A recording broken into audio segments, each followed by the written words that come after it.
Baik, perkenalkan nama saya Firna Asa dengan NIM 23 13 01 00 17. Di sini saya akan menjelaskan jurnal umum dan studi kasus, di mana jurnal umum itu dengan judul faktor endogen dan eksogen. Nah, di sini faktor endogen itu terdiri atas dua, di mana ada seks dan usia.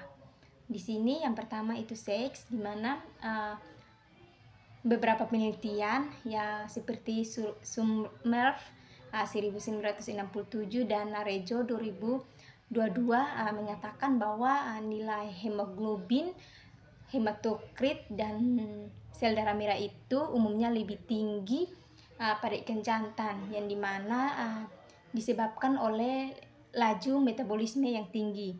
Nah, sedangkan untuk ikan betina seringkali memiliki jumlah leukosit yang lebih tinggi yang mengindikasikan bahwa respon imun yang lebih kuat.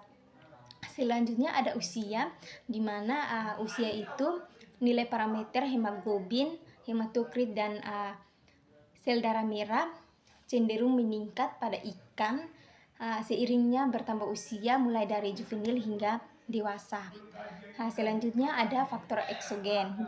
Faktor eksogen itu terdiri dari beberapa. Yang pertama itu ada musim, di mana musim itu sangat berpengaruh terutama pada daerah yang suhunya signifikan. Nah, pada peneliti yang bernama Musa 1999 mengatakan bahwa nilai hemoglobin, hematokrit dan sel darah merah pada musim panas sangat tinggi, yang dimana membutuhkan energi yang lebih tinggi. Namun pada musim dingin dan musim gugur akan menurun karena akibatnya suhu rendah, dimana akan mengakibatkan melambatnya aktivitas metabolisme. Yang berikut ada kebiasaan makan, dimana kebiasaan makan ini ketika kualitas makan yang baik dan asupan nutrisi yang memadai cenderung akan meningkatkan profit pada darah ikan. Nah, selanjutnya ada populasi, di mana populasi itu paparan zat pada ikan, di mana dapat menyebabkan respon stres. Seperti paparan aluminium dapat menyebabkan peningkatan hemoglobin, hematokrit dan sel darah merah pada ikan. Selanjutnya masuk ke dalam studi kasus, di mana studi kasus itu dengan judul perubahan hematologi pada Jundia setelah stres kronis dan akut. Nah, di sini hasilnya di mana sel darah merah atau RBC, hematokrit dan hemoglobin tidak menunjukkan perubahan yang signifikan, di mana secara statistik antara nilai bahasa stres akut dan stres kronis. Nah, alasannya mengapa tidak ada perubahan secara signifikan, bahwa karena nilai sel darah merah atau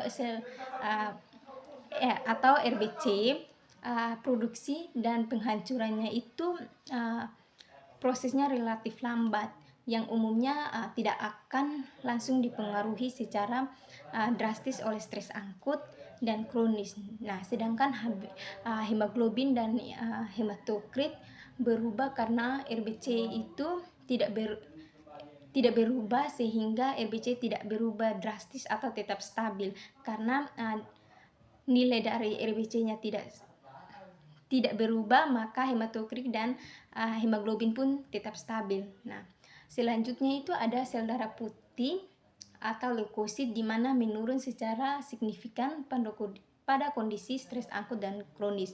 Nah, di sini mengapa sel darah putih menurun? Karena karena penurunan yang disebabkan oleh